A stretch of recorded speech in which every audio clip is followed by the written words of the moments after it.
Central Terminal. Estimated to arrive at 1:30 p.m.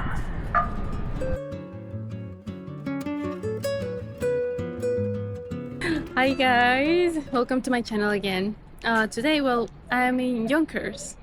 Yeah, I don't know what I'm doing here. Anyhow, I was supposed to look for an apartment here. I love the view. The view is insane here, but the lady in the leasing office, she was so rude, believe me. And also the doorman, he was also freaking rude. So like, what is going on, people? Anyhow, today I'm gonna talk to you about what do you need to know before renting an apartment in Japan. Not here, because believe me, I'm trying to figure it out. And it's so hard. I don't understand.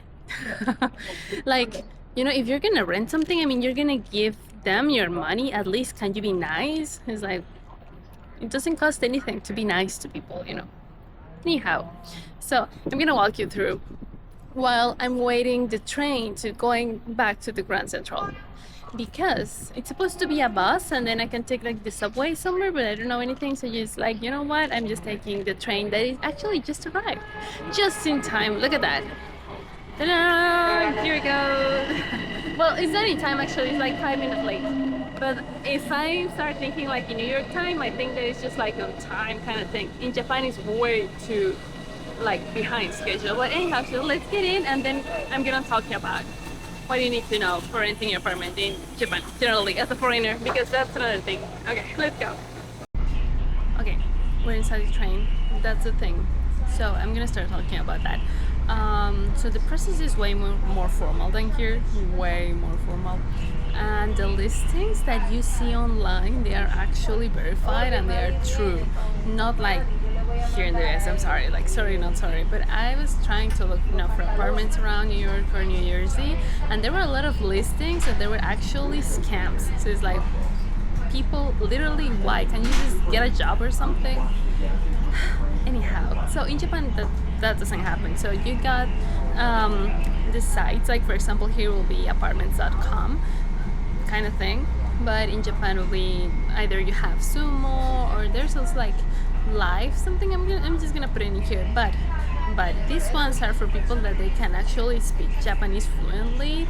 Sometimes they do have staff that speaks English, but I'm like, you don't have a guarantee that they're gonna be able to attend you in English. Also, there's like a lot of local agencies that you can go and they have all the listings, and definitely you go and see the unit before moving in. So that's so cool. Here's like, I don't even know, sometimes they're like, no, you need to pay an application fee and then you need to pay a holding fee. It's like, no, that doesn't happen over there.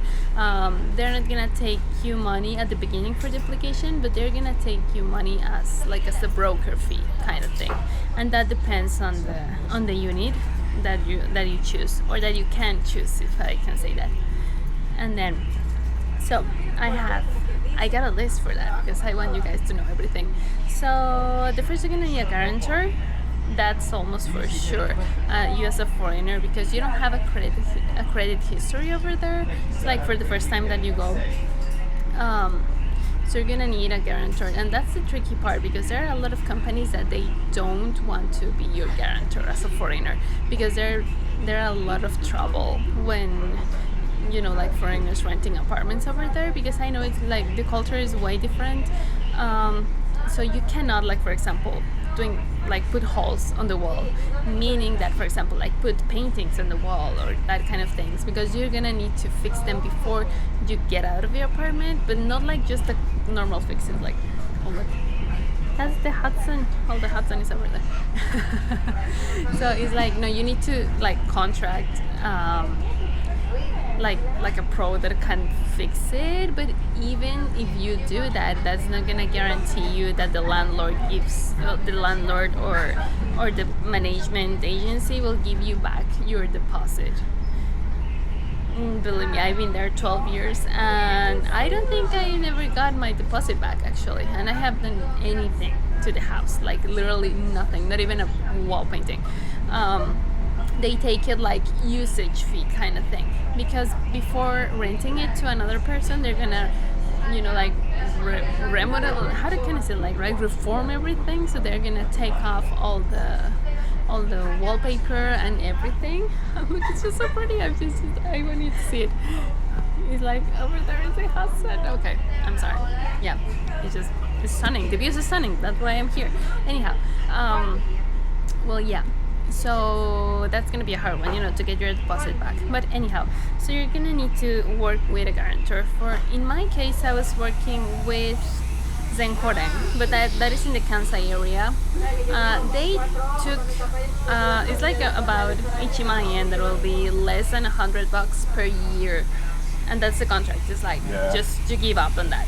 But it's way cheaper because actually here, when I got my first apartment here in the US last year, I got with an agency named the Guarantors, and they charged me $1,000. So that is like insane compared to Japan. Then you're gonna need the key money, or we'll say the deposit. The deposit will be, depending on the unit that you're gonna be renting, and a part of the key money, you're gonna need the insurance money kind of thing. Well, that will be your key money, but then you're gonna need the shikikin. That will be shikikin, and then you have reikin. Reikin is just like money that you're gonna give as a present to the landlord for letting you live in. It's just like, thank you so much for letting me rent your house, literally, and you cannot negotiate that. It's like a non-negotiable fee, so you're gonna need to pay that. Just that's the way it is. And sometimes it's maybe a month of rent, sometimes it's like 3 months of rent. Depends on the unit, depends on the area. And then when you move in, the fees for moving in will be around like the first month of rent. But if you're a foreigner, they may ask you for 3 months of rent, like 2 months of rent. Depends on the area and the unit you're renting. So you're gonna have in there the upfront for the rent, and then for the insurance company, and then on top of that the insurance money for the apartment, and then the shikikin, that is just like the present money, if I can say that. So you have all of that, and then the broker fee. So it's a lot of money, but I think it's nothing compared here to the US. Because it's way cheaper. Everything is way cheaper over there. And then if you don't speak Japanese, some landlords won't take you. Like literally, they won't. And that's why, because they cannot speak English, or they cannot understand you, and you cannot get to good terms with them. So you need to be careful on that. I did actually a little bit of research because when I went there, literally I went first 2 years to a Japanese language school, and after that I got into college. So I am fluent in Japanese, like all my contracts and everything were in Japanese. So I didn't use like a brokerage for foreigners in Japan, if I can say that. But one of the best English-friendly sites, according to Google, is GaijinPot Apartments. I haven't tried it, but I have tried the GaijinPot for doing my research for jobs, like part-time jobs or full-time jobs. So I do think they are trustworthy. Then you have Real Estate Japan. I haven't heard about this one though. The next one is here, Sakura House. I have heard about that, and I have heard really good positive reviews about them. Then you have Village House. I don't know about this one. I don't know. And then LeoPalace 21. I have heard about them. They do like a lot of social media marketing with foreigners, and they're like, yeah, we're foreign friendly. So I don't know. You have to see that. And also, there's another point to consider before. If you have pets, it's like, I don't know. If you can get 10 units like available for a foreigner, you're gonna get just maybe one. So that is like the chances drop really, really hard if you have pets. So you do have to be careful with that, and like especially if you want to live in the city. So we'll say Tokyo, or we say Osaka, or Kyoto even. So if you go a little bit to the countryside that is not too far, you're gonna get more chances. If you have, for example, a dog or a cat, they do, I don't think, they do have sometimes like breeds restrictions, but that's, it's really rare if you have that. But you're definitely gonna need to ask that at the time when you do the lease. The leases are really different from here. Like for example, in the US, you have like 6 months lease, or 12 months, or 24, or like 28, or like I don't even know. But in Japan, it's usually like 1 year, for example, like 1 year lease with automatic renewal. So you're not gonna get like a rent increase when you renew.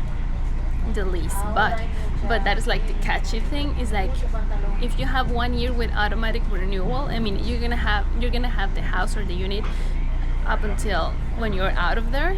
But if you miss the timing, so like for example, if your lease is up to February, and if you miss like for telling them a month or maybe 2 months prior in advance that you want to get out, you're gonna get another year, and you cannot get out unless you pay like another fee, if that's the case. If like, I mean, if it's in the contract. If it's not in the contract, then you're good to go.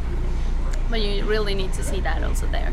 And I think that's pretty it for the things you need to know before doing anything. But I mean, as always, just go and talk to them. Try to get a friendly agency kind of thing, because they are really harsh on foreigners. That is like no joke. It's no joke. They have become a little bit more friendlier, recently. But anyhow, you're really gonna need to look that up. And please hit me in the comments with any question you have. As I told you, I've been living there for 12 years. I still have my house over there. I'm now in the States because I'm studying. But I'm planning to share with you guys all my secrets and all the things that I've learned over the years, because Jesus, that was a hard one, to just move from Mexico. It was like a change. So I'm gonna share with you everything that I know, and also I'm gonna share about my journey here in the US. So for now, I'm going back to Grand Central without anything, because that lady was really rude and I didn't like that, so I'm not renting in there. I'm sorry, but I'm not gonna give you my money. Anyhow, let's go, and I hope to see you in the next video. Take care. Bye.